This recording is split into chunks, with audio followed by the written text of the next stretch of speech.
कैसे हो? और मैं बहुत दिनों में व्लॉग बना रही हूँ। मैं कई दिन हो गए बना तो रही हूँ वैसे। हाँ, खाने की तैयारी कर रही हूँ मैं अपने। आज बना रही हूँ इडली सांभर। रवा इडली बना रही हूँ और सांभर बना रही हूँ। सांभर में मैं ज़्यादा सब्जी डालती नहीं हूँ। मैं गाजर और या घिया विया डालती हूँ और कुछ नहीं डालती। हमारे यहाँ तो बिल्लाएँ बहुत लड़ाई कर रहे हैं आपस में। आए दिन उनकी लड़ाई होती रहती है दोनों बिलोटों की। ये पक्के दुश्मन है ये। इतनी लड़ाइयाँ कर रहे थे, तेज तेज आवाजें आ रही हैं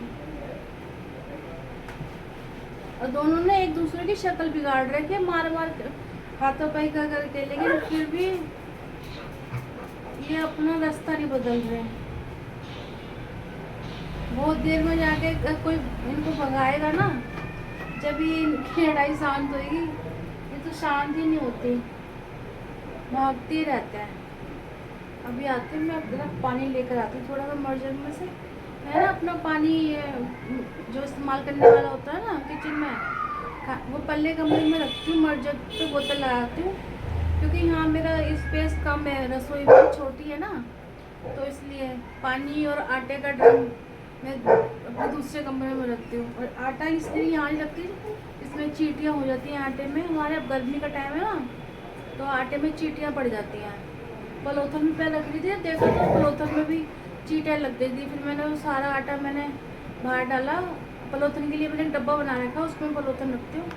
लेकिन गर्मी की वजह से उसमें सीलन हो गई बहुत ज़्यादा, चींटियाँ लग गई। सीलन की जगह सीलन निकाली मैं, उसमें चींटियाँ पड़ गई। और अब कई भी रोटी बच जाती थी ना, रोटी में भी चींटियाँ लग रही थी। मैंने कहा अब तो फिर रोटी भी मेरी बच जाती है तो मैं उठा के डब्बे में फ्रिज में रख देती हूँ। सुबह गाय वगैरह आती है तो गाय को खिला देती हूँ मैं रोटी। तो इसलिए रसोई में नहीं छोड़ती मैं। आजकल गर्मी के टाइम में ना, इसी गर्मियों में ना चींटियाँ बहुत निकलती हैं। वैसे नहीं दिखेंगी चींटियाँ, जब कोई खाने की चीज़ होगी ना तो पता नहीं कहाँ से चींटियाँ आ जाती हैं। चलो मैं भी पानी लेके आती हूँ।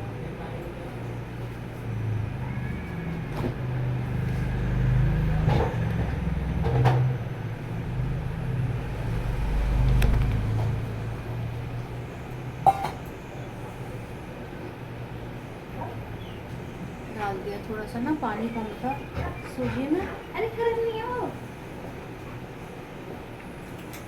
मैं फैट लेती हूँ।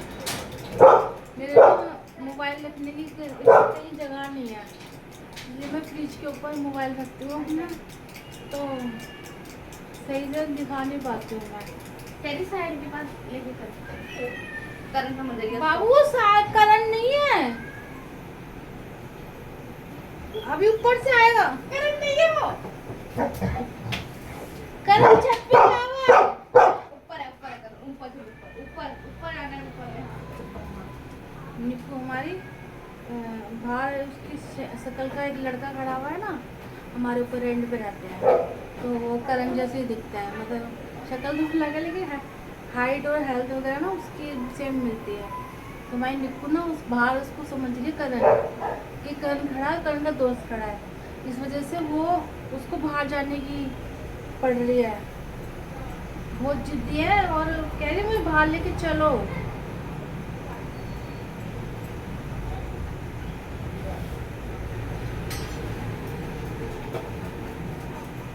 लेकिन करण गया हुआ छत पे, उसको समझ में आ ही नहीं रहा।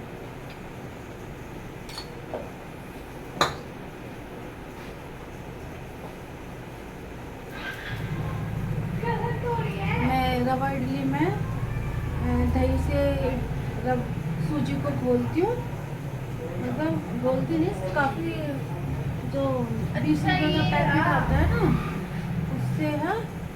मैं सोच रही पागल के घूम रही थी वो खाने की दुकान। कौन था? ये रहा करण। करण भारी था। हाँ चल पागल। तो सूजी को तो ऐसे ही 200 ग्राम दही के अंदर हल्के पानी चाहिए तो उतना डालती हूँ।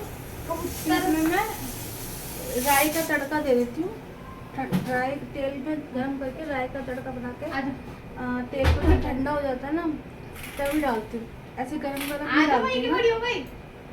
फिर इसको थोड़ी देर रेस्ट करने के लिए छोड़ दूंगी बैटर को। अरे यार दाल में भी सीटी लग गई है हमारे सांभर में।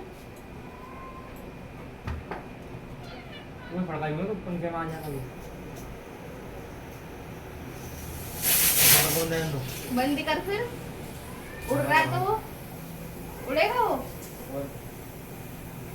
तो यहाँ छोड़ के वो वहां चलेगा तो भाई अभी ले जा मेरी इसके तू लेना।